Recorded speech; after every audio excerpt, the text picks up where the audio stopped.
चैत्र पालवी मारुती चितमपल्ली. चैत्र पालवी डिसेंबर अखेरपासून जंगलातील झाडांच्या पानगळीला सुरुवात होते. ती जानेवारीत देखील चालू असते, पण पतझडीचा वेग फेब्रुवारीच्या सुरुवातीला खूप वाढतो. जिकडे तिकडे पानांचा खच पडतो. वनमार्ग पानांनी झाकून जातात. जाळ रेषावर पाचोळा इतका पसरतो की करपून काळा झालेला भाग दिसेनासा होतो. गवत सुकून ते पिवळतीकडे झुकू लागते. नदीचे वाहणारे पाणी बंद होते. पात्र उन्हात चमकू लागते.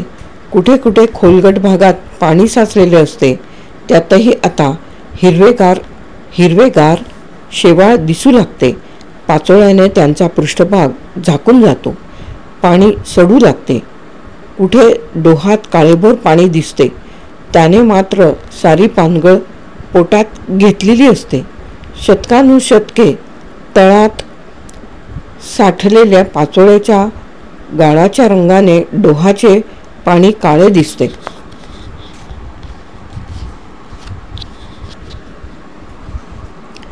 आता या पतझडीच्या दिवसात वाघाला देखील पावलांचा आवाज न करता जंगलातून चालता येत नाही. तो चोर पावलांनी डोहात उतरतो आणि उन्हामुळे होत असलेली तगमग शांत करतो. अशा दिवसात मला देखील पावलांचा आवाज न करता रस्त्याने चालता येत नाही. माझ्याच पावलांच्या आवाजाने मी कित्येकदा दचके.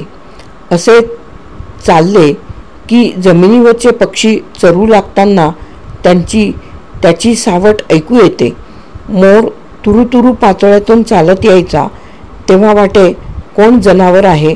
पाहतो तो मोर आपल्या पिसाऱ्याची शेपटी तोलवीत चालला आहे. रानकोंबडा पायांनी जमीन उकरीत असताना पाचोळ्याचा सरसर आवाज होई.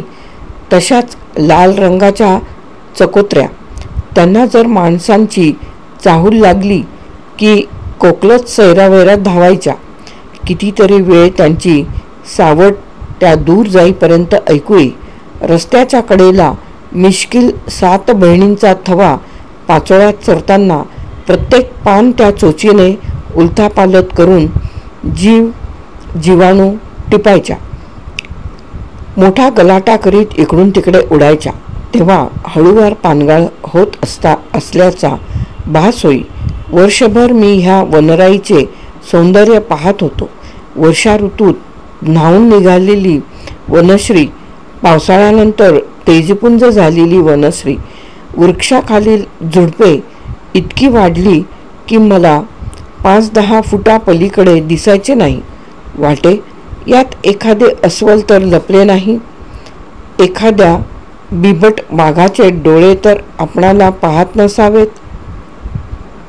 थंडीच्या दिवसात मध्यरात्रीनंतर झाडाच्या पानापानांतून दवाचे थेंब पडत राहायचे. आता हे सारे वैभव टाकून अंगावरली सारी आभूषणे उतरून निष्पर्ण झाडे उभी आहेत. अनेक परीच्या छताचा आकार घेऊन उभी आहेत. वृक्षांचे असंख्य खांब उभे आहेत. आता त्यांच्या फांद्यांचे शिल्प दिसू लागले आहेत. फांद्यांचे शिल्प दिसू लागताच ज्या पर्वतावर ते वृक्ष उभे आहेत ते देखील दृश्यमान होऊ लागतात. एरवी सारा पहाड झाडाझुडपांनी आच्छादित असतो. आता पर्वताचा चढउतार दिसतो. उघडे कातळ दिसू लागतात. अंधळ्या डोळ्यासारख्या गुहा दिसतात. सारे वृक्षच एखाद्या शिल्पाप्रमाणे असतात. अर्जुन, मोवई, करू, धावडा, सालई आणि डिकामलाई या झाडांचे पांढरी साल असलेले बुंधे दिसू लागतात.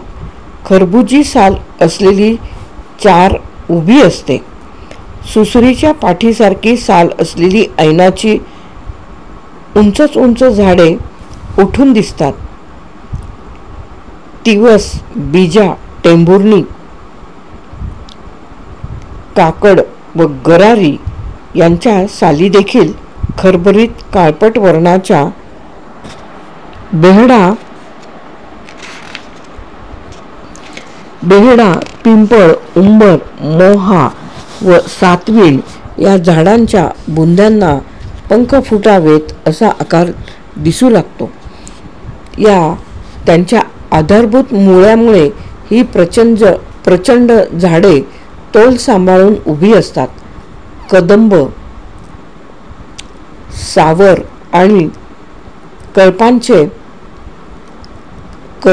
सावर आणि कळंबाचे सरळ खांब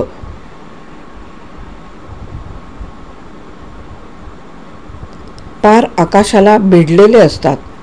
अशा पानगळीच्या दिवसात बहावा पिवळ्या जर्द फुलांच्या तुऱ्यांनी शोभू लागतो. अग्नी वर्णाच्या फुलांनी पळस बहरतो. तो इतका की जणू जंगलाला आग लागली असे वाटावे. फुलांनी अलंकृत झालेल्या उंच शाल्मलीचे सौंदर्य तर अद्वितीय असते. टपोऱ्या तांबड्या फुलात हिरवेगार रागू शोभून दिसतात. फुललेल्या मोहाचा लांबूनच गोड मादक वास येऊ लागतो. या दिवसात ही झाडे माणसांना तसेच पशुपक्ष्यांना देखील सारखीच आकर्षित करतात. गोंगलाची झाडे तशी आकर्षित नसतात. दगडगोट्यांतून उभी असलेली वेड्यावाकड्या फांद्यांच्या या झाडांना मुठी एवढ्या आकाराची सुवर्ण रंगाची फुले आल्यावर वाटते की पाषाणातून सुंदर शिल्प वर आले आहे. पांढऱ्यावर गुलाबी रंगाची आभा असलेली कांचन वृक्षांची फुले निष्पर्ण वृक्षांच्या पार्श्वभूमीवर आपले लक्ष वेधून घेतात. वृक्षांची पानगळ होणे आणि त्यानंतर क्रमाक्रमाने झाडांना कोवळी चैत्र पालवी येणे हे मोठे अद्भुतरम्य दृश्य असते. कुसुम, जांभूळ, पिंपळ, हिरडा, उंबर, मोहा, चार, आंबा, तेंदू, पळस, सूर्या, कळंब, करंज व किनई यांची कोवळी पाने नेहमीच्या पक्व पानाच्या रंगापेक्षा अगदी आगळीवेगळी असतात. काहींची कोवळी पाने गर्द तांबडी असतात तर काही पोपटी वर्णाची असतात. गुलाबी तांबड्या रंगाच्या आभा घेऊन पाने हळूहळू हिरव्या वर्णाच्या अनेक छटा घेऊन वाढू लागतात.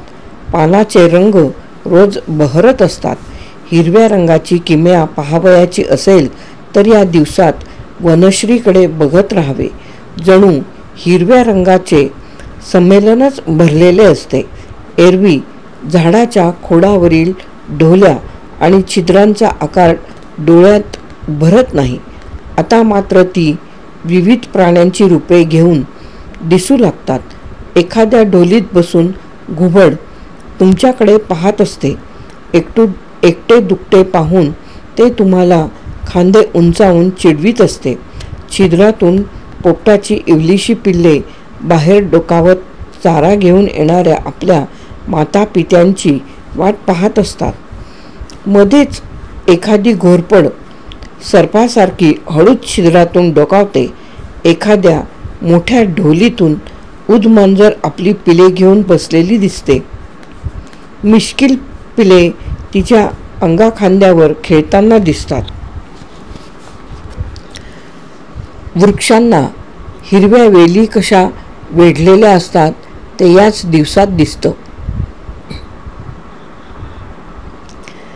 हिरवीगार माहोल वेल तर आजूबाजूच्या अनेक वृक्षांना वेढलेली दिसेल. एरवी वृक्ष तिला आधार देतो, पण आता तिने आजूबाजूच्या वृक्ष समूहाला एकत्रित घट्ट धरून ठेवले आहे. वेलींना दिसत असावे काय? जमिनीवरून त्यांना सरपटत जाताना पाहिले असेल तर त्या झाडाच्या दिशेने जाताना आढळून येतात.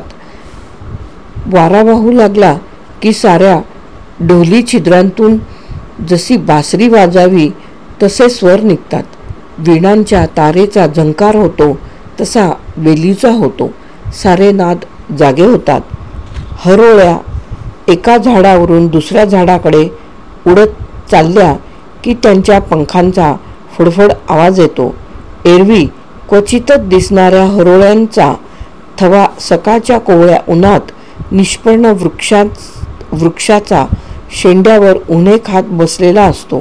वृक्षांच्या फांद्यांतून उडताना धनचिड्यांच्या पंखांचा आवाज येतो.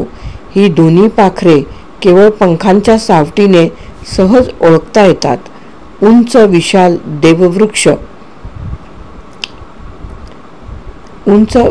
देववृक्ष जायंट ट्री आता साऱ्या वनातून एखाद्या गोपुरासारखे दुरूनच दिसू लागतात. कुठे ऐन, कुठे बेहडा, कुठे हळदू या पुरातन वृक्षांचे सौंदर्य दिसू लागते. जवळून त्यांना पाहता येतच नाही. दुरूनच त्यांचे विशाल दर्शन दिसे. आभाळाच्या पार्श्वभूमीवर त्यांची छते कोरलेली दिसत. अशा एखाद्या छतावर सर्प गरुडाने आपले भरड घरटे केलेले असते. वर्षानुवर्षे त्या झाडावर त्यांची घरटी दिसतात. मादी पिलावर पाखर घालीत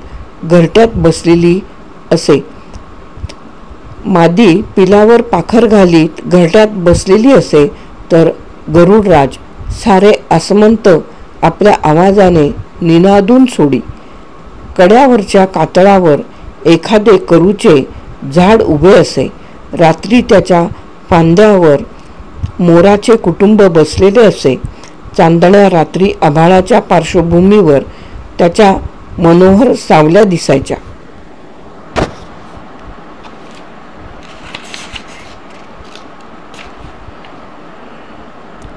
चैत्र पालवी लेख समाप्त.